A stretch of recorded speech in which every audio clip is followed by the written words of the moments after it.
The crowd was already restless. The smell of sweat, ale, and damp wool clung to the summer air.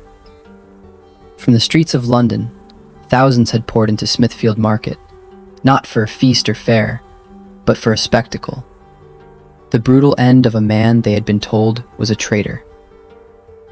A low murmur swept over the mob as the sound of iron chains scraping against wood grew louder. And then, they saw him. William Wallace, the legendary Scottish rebel. The man who had defied the English crown, won impossible battles, and become the living embodiment of freedom for his people. But here, he was no hero. Shackled, emaciated. His once proud frame bent under months of imprisonment and torture. His hair matted with dirt and blood, his face pale, yet his eyes, somehow, still burned with defiance. What was about to happen would be remembered as one of the most savage public executions in medieval history. And it wasn't just death they intended for Wallace. The English crown wanted something more. A warning, carved into flesh, bone, and memory. The sentence was clear and horrifying. He would be dragged through the filthy streets on a hurdle, a wooden panel pulled by horses. He would be hanged until near death, cut down just before the darkness claimed him. Then, disemboweled, his entrails burned before his eyes, his body quartered, his head spiked on London Bridge. But there's a reason the story of Wallace's death is often told in hushed voices or softened for the faint of heart. Because the real execution was even worse than what most accounts dare to describe. And yet, in that moment, as the crowd jeered and the executioner prepared his blades, Wallace did something no one expected. His voice, hoarse but steady, cut through the noise. The words he spoke would become part of his legend, a final act of defiance that no king could erase. What were those words? And how did his death, intended as a symbol of submission, instead ignite a legacy of resistance that would echo for centuries? To answer that, we need to go back, not to Smithfield, but to the rugged hills of Scotland, decades earlier. The late 13th century was a time when the fate of nations was often decided not by treaties, but by the clash of swords and the will of kings. Scotland, a land of wild mountains, deep glens, and fiercely independent clans, found itself caught in the tightening grip of English ambition. When King Alexander III of Scotland died in 1286 without a surviving heir, a succession crisis erupted. 13 claimants vied for the throne. But the strongest contender was John Balliol, supported at least kings to Westminster Abbey, a symbolic theft meant to declare Scotland's subjugation. Life under English rule was brutal for ordinary Scots. Taxes increased, English garrisons occupied key towns, and any whisper of dissent was met with swift, often bloody punishment. The law was administered in English courts, and even the church fell under Edward's influence.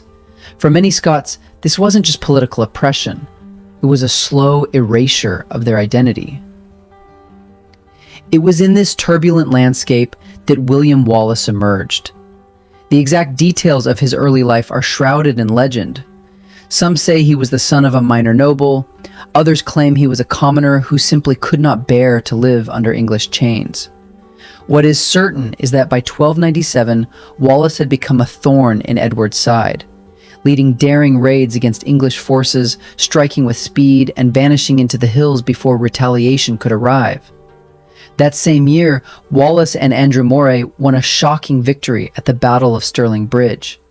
Facing a larger and better armed English force, They used the narrow wooden bridge over the River Forth to their advantage, cutting down the English as they tried to cross. It was a humiliation for Edward's army, and it turned Wallace into a symbol of Scottish defiance.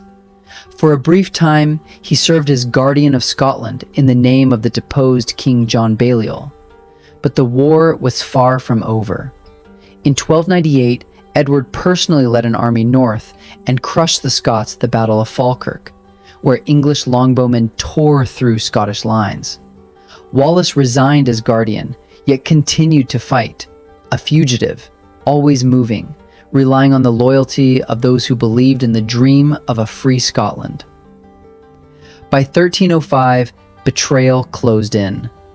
Captured near Glasgow by Scottish knights loyal to Edward, Wallace was handed over to the English.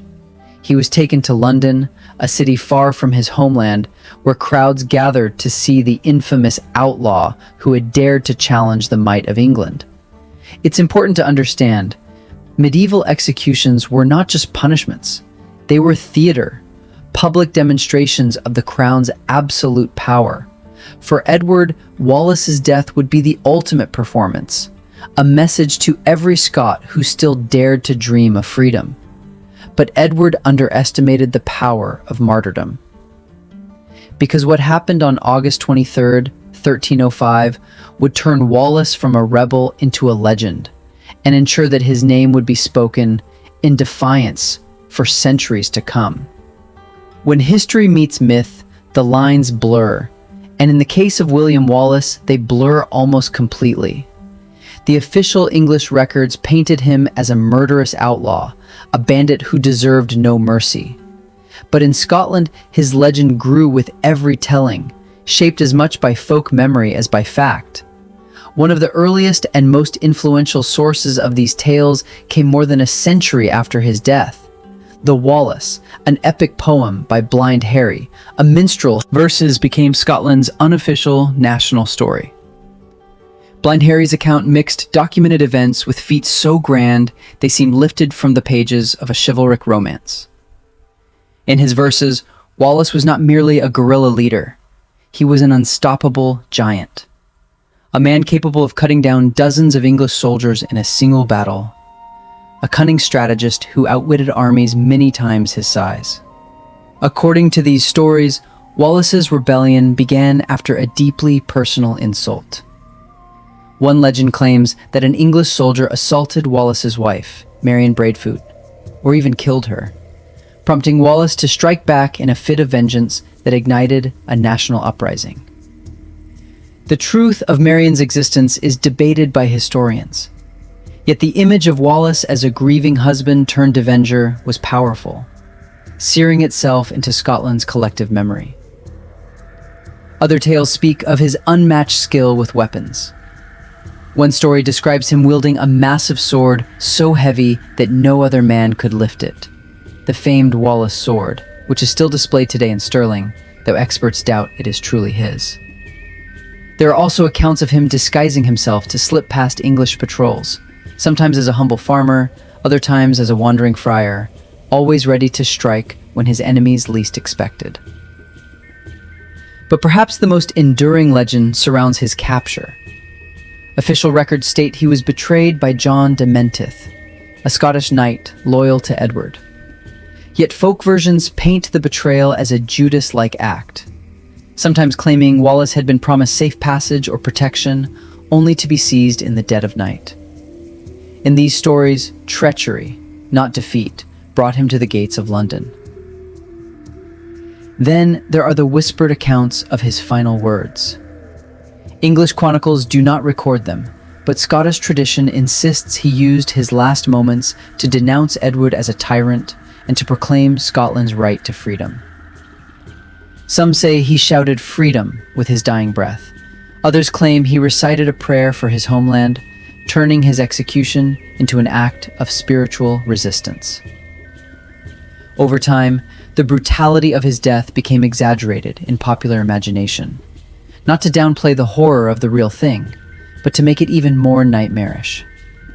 In certain retellings, the crowd wept as Wallace endured unspeakable pain without a cry. In others, the executioner faltered, unnerved by the prisoner's unshakable gaze. These embellishments, true or not, served one purpose: to make Wallace a saint of the Scottish cause. By the time of the Scottish Wars of Independence, later victories under Robert the Bruce, Wallace's story had become part of the very identity of the rebellion.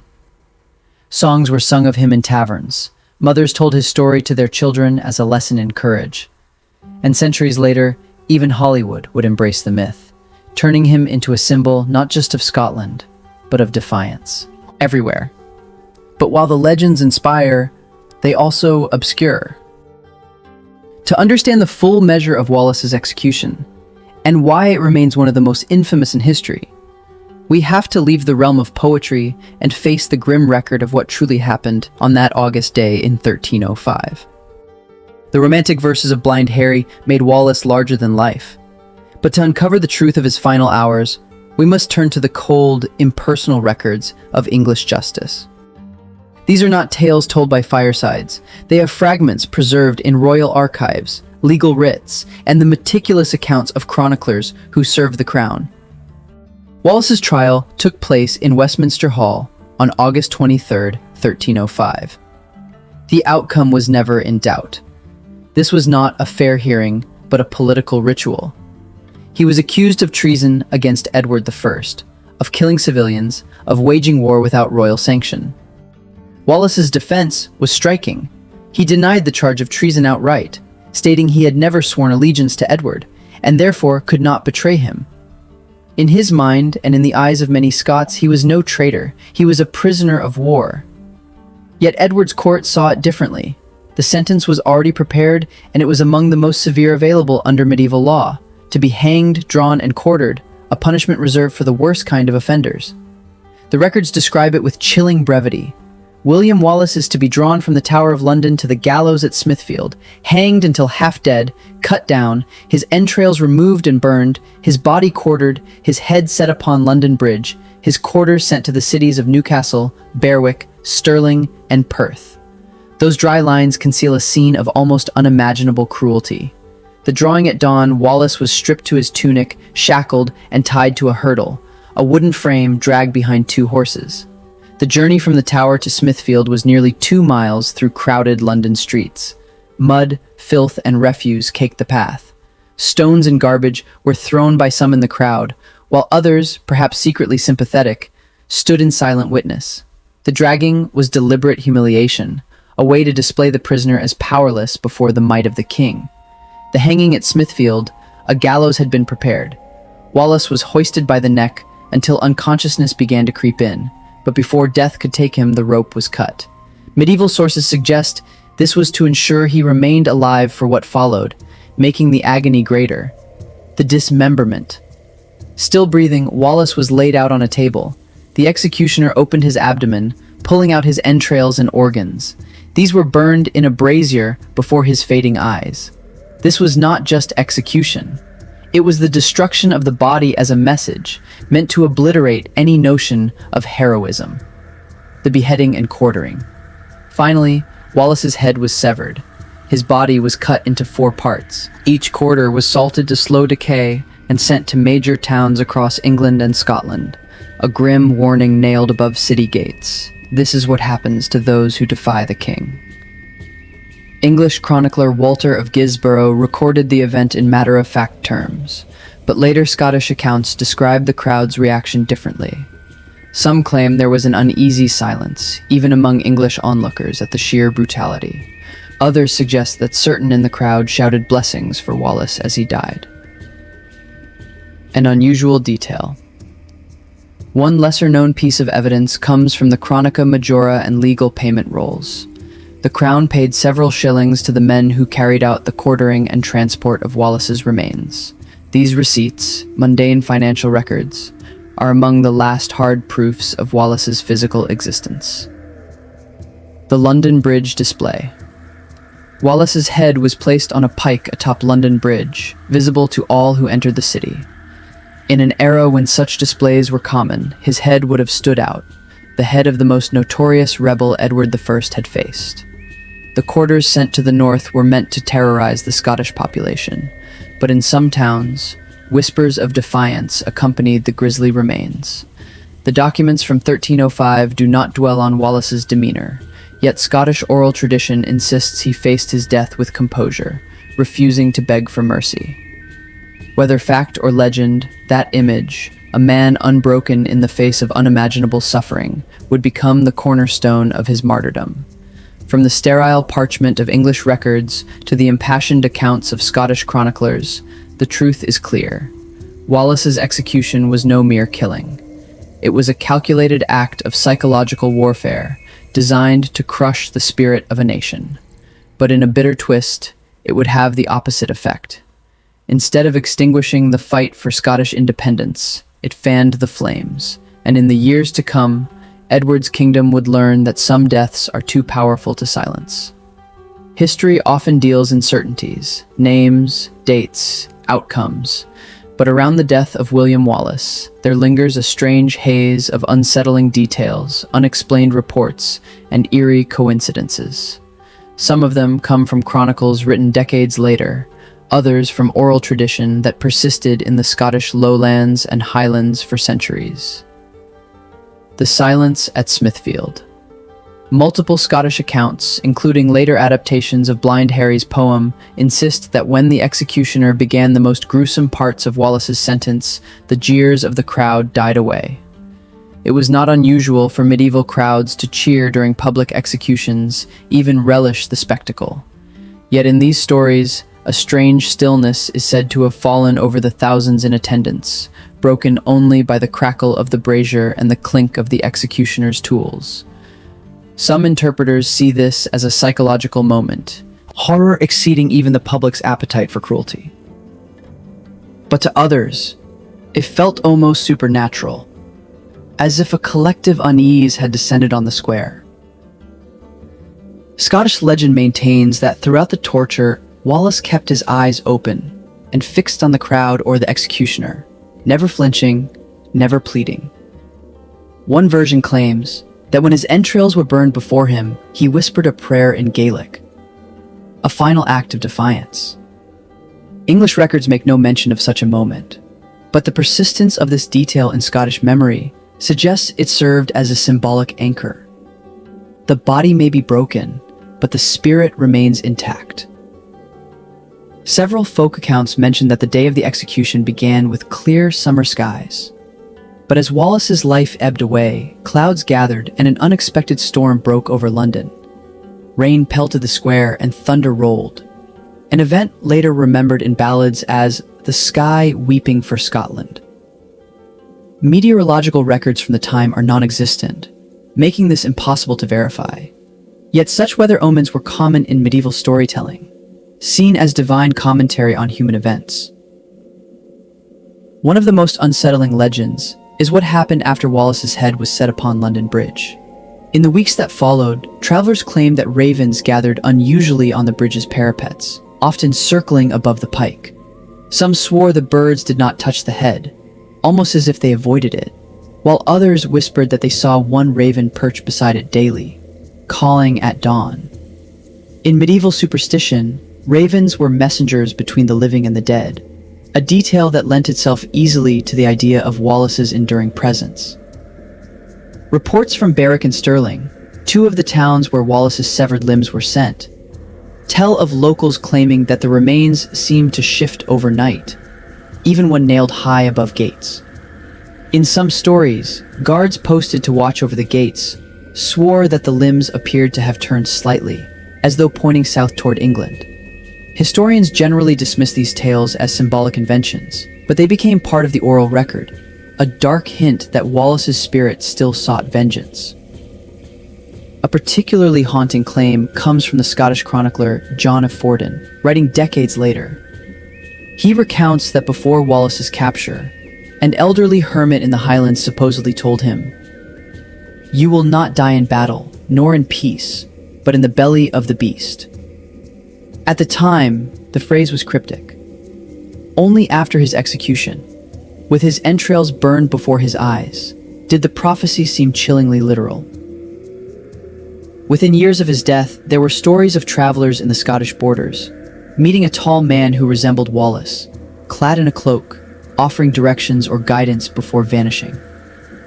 Apparitions were interpreted as his ghost, watching over the land. By the 15th century, these encounters had evolved into protective myths.